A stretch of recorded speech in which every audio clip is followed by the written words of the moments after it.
Hello दोस्तों, आप सभी का एक नए वीडियो में स्वागत है। और दोस्तों, आज हम लोग एक स्टोरी लिखने जा रहे हैं। तो आज का स्टोरी काफी इंटरेस्टिंग है। आप लोग सभी इस वीडियो को अंत तक जरूर देखिएगा। इसे हम लोग ट्रांसलेशन के द्वारा लिखेंगे। और दोस्तों, मैं आप लोगों को एक एक रूल बताऊंगा, आप लोगों को कोई दिक्कत नहीं होगी। और दोस्तों, आप लोगों से रिक्वेस्ट है कि कृपया आप लोग मुझे इंस्टाग्राम पर भी फॉलो कर लीजिए। साथ ही साथ ऑल राउंड ब्लॉग्स चैनल को जरूर सब्सक्राइब कर लें।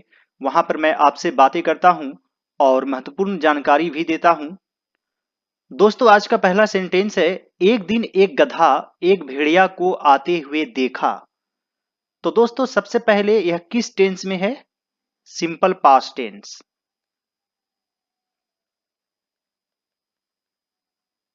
और दोस्तों, सिंपल पास्ट टेंस का फॉर्मेट क्या होता है? सबसे पहले सब्जेक्ट, फिर वर्ब टू और फिर ऑब्जेक्ट।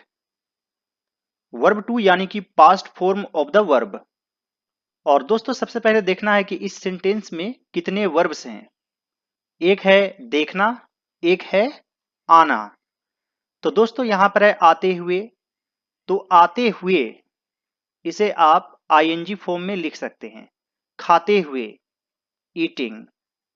दौड़ते हुए, रनिंग। इस तरीके से आप लिख सकते हैं। अब यहां पर सब्जेक्ट क्या है? किसने देखा? एक गधा। तो यह सब्जेक्ट है। और किसे देखा? एक भेड़िया को। यह क्या है? ऑब्जेक्ट। और यहां पर मेन वर्ब क्या है? देखा, यानी कि सी। और सी का पास्ट फॉर्म क्या होता है? सॉ। और वर्ब थ्री होता है सीन। तो सबसे पहले सब्जेक्ट, फिर वर्ब। तो दोस्तों, यहां पर एक दिन यानी कि one day. A donkey saw, किसे देखा? एक वुल्फ को, भेड़िया को। अ वुल्फ, आते हुए, coming. One day a donkey saw a wolf coming. गधा बहुत डर गया। दोस्तों, इस तरीके के सेंटेंस में आप सिंपल पास्ट टेंस का यूज कर सकते हैं और गेट वर्ब का यूज कर सकते हैं। डरना का क्या होता है? गेट स्केयर्ड या फिर गेट फ्राइटेंड। और कभी कभी इस तरीके के सेंटेंस में डायरेक्टली वोज का भी यूज किया जाता है। जैसे the donkey was very much frightened. और आप गॉट का भी यूज कर सकते हैं। The donkey got very much frightened.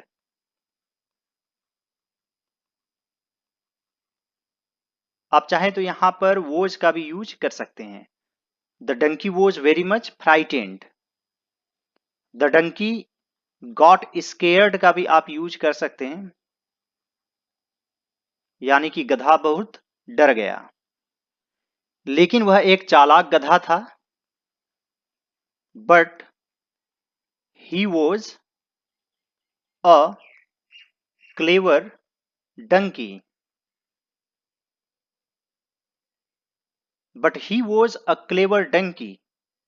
और दोस्तों, वैसे जानवरों में इट का यूज होता है, लेकिन हम लोग स्टोरी में ही का यूज भी कर सकते हैं। उसने तुरंत एक योजना बनाई। तो दोस्तों, यह भी है सिंपल पास्ट टेंस में वर्ब टू यूज करेंगे। योजना बनाना, इसे इंग्लिश में कहते हैं मेक अ प्लान। या फिर कोई ट्रिक सोचना, तो यहां पर लिखेंगे थिंक ऑफ अ ट्रिक। तो दोस्तों, आप यहां पर यूज कर सकते हैं मेक अ प्लान या फिर थिंक ऑफ अ ट्रिक। तो पास्ट टेंस में लिखेंगे तो मेक से मेड बन जाएगा और यहां पर थिंक से थॉट बन जाएगा। और दोस्तों, तुरंत का होता है एट वंस। तो यहां पर लिखेंगे he at once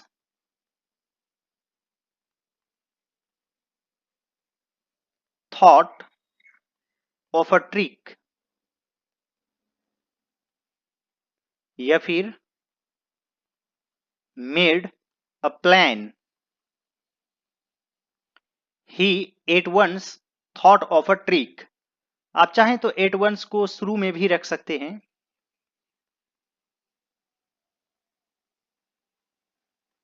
at once तब ही को स्मॉल लेटर में लिखना पड़ेगा। At once he thought of a plan, वह बुरी तरह से लंगड़ाने लगा। बुरी तरह से यानी कि बैडली। लंगड़ाना का लिंप होता है और सेंटेंस के आखिर में लगा रहेगा, लंगड़ाने लगा, तो आप बिगेन का यूज कर सकते हैं। तो यहां पर लिखेंगे he began to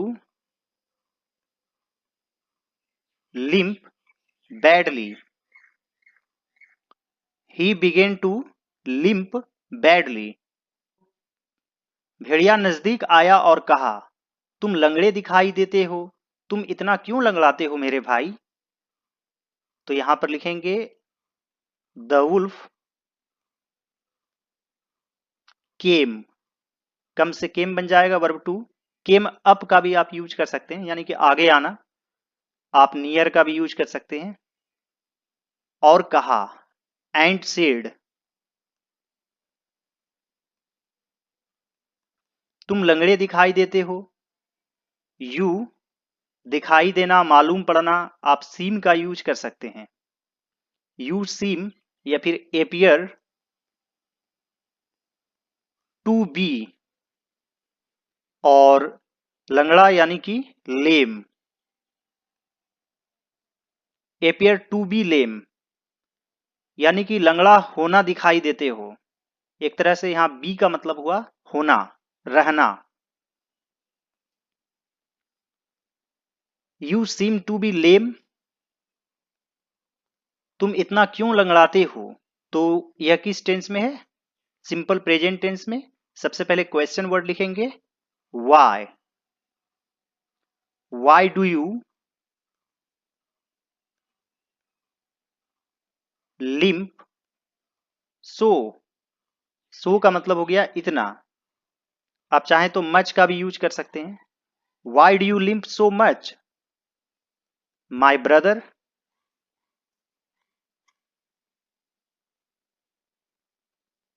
The wolf came up and said, you seem to be lame. Why do you limp so much, my brother? गधा ने कहा, मेरे पिछले पैर में एक बहुत बड़ा कांटा चुभ गया है, काश आप इसे निकाल देते। तो यहां पर लिखेंगे द डंकी सेड। दोस्तों यहां पर है कांटा चुभ गया है, यानी कि प्रेजेंट परफेक्ट टेंस में है। इसमें subject plus has have plus verb three plus object, इस तरीके का फॉर्मेट रहता है। दोस्तों मान लीजिए कि मेरे पैर में एक कांटा चुभ गया है, इसे आप कैसे इंग्लिश में लिखेंगे। तो दोस्तों यहां पर गेट वर्ब का यूज करते हैं। I have got a thorn in my leg. I have got a thorn in my leg. तो यहां पर लिखेंगे I have got a big Thorne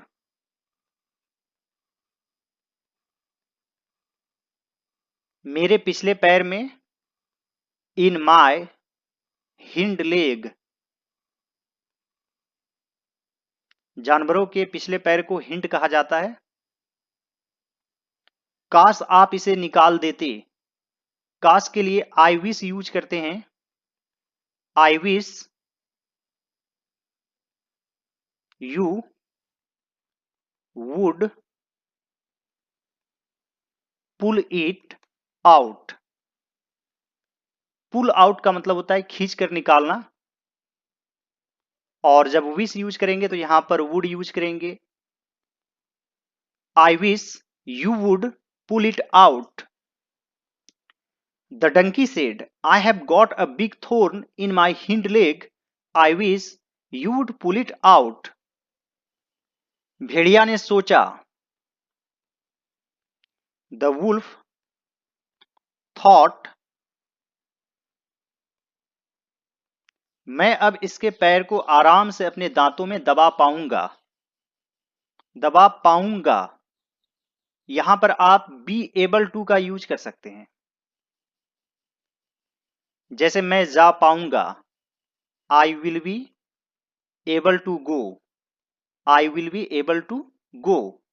और दोस्तों, दबाना का तो ऐसे प्रेस होता है, लेकिन यहां पर प्रेस यूज नहीं करेंगे, यहां पर गेट वर्ब का यूज करेंगे, यानी कि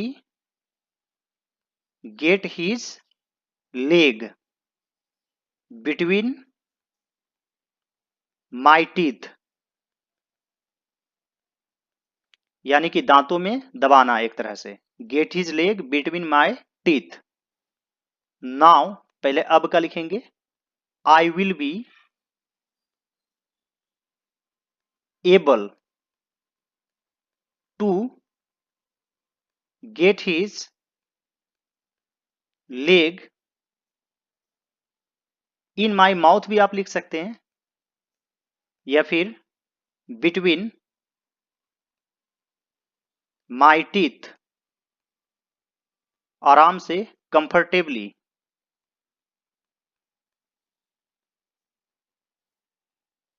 यहां पर आप इजिली का भी यूज कर सकते हैं।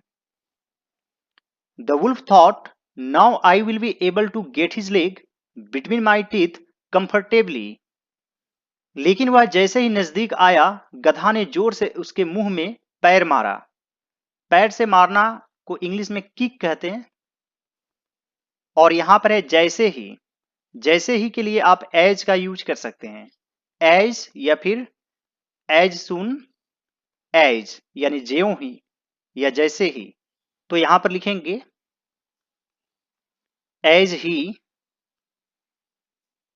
Came near. जब एज का यूज करेंगे तो यहां पर बट लिखना बेटर नहीं रहेगा, एज ही केम नियर। और जब बट लिखेंगे तो वेन का यूज करेंगे, but when he came near. लेकिन जब वह नजदीक आया, आप इस प्रकार से भी बोल सकते हैं, चाहे तो आप एज का भी यूज कर सकते हैं। एज ही केम नियर, गधा ने जोर से उसके मुंह में पैर मारा। The donkey kicked him in the mouth, जोर से, very hard. As he came near, the donkey kicked him in the mouth very hard. भेड़िया बुरी तरह से जख्मी हो गया और हुआ हुआ करते हुए भाग गया। तो जख्मी होना, यहां पर भी गेट वर्ब का यूज करेंगे, गेट इंजर्ड। तो यहां पर लिखेंगे the wolf got injured, past tense में है।